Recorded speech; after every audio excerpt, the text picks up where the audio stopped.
Days of rage is what was called, or they were called, in anticipation of this announcement by the U.S. president. And days of rage are exactly what we're seeing now on the streets, as you said, of the West Bank and Gaza. Reports of perhaps as many as 100 Palestinians injured during clashes with Israeli soldiers.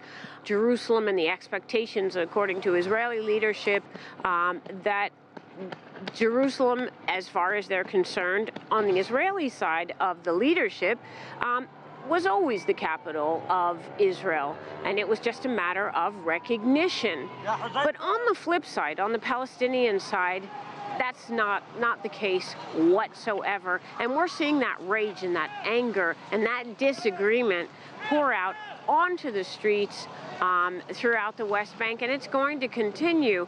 We're also seeing it verbalized and expressed. The leader of Hamas, or one of the leaders of Hamas, Ismail Haniyeh, is calling for a Palestinian uprising against Israeli occupation as well. On the streets, people are saying they believe that the rage is going to continue. Let's have a listen to what Ismail Haniyeh had to say on Thursday, as well as people on the streets of the West Bank.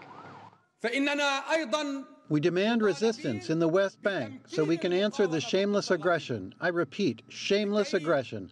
The American decision is an aggression against our people, a declaration of war against the Palestinian people in its holiest sites, the Islamic and Christian ones too, in the heart of Palestine, Jerusalem.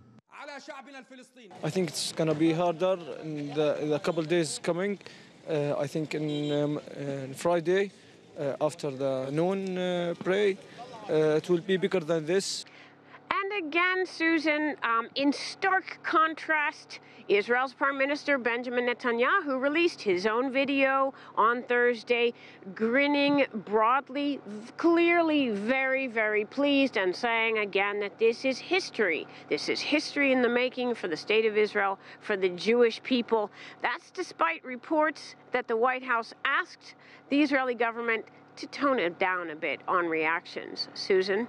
So, Stephanie, you obviously lived there, have been there during all the turmoil. Does it seem like this is the start of an uprising? Well, I could say that the tone is different.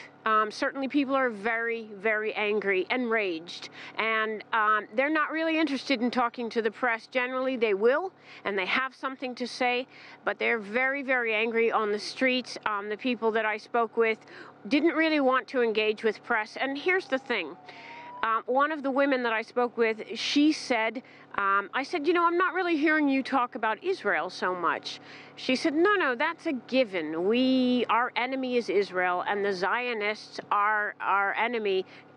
She said, now we're angry with the United States, and that's where the shift is. We're seeing the anger that's coming out against the United States on the streets. Susan.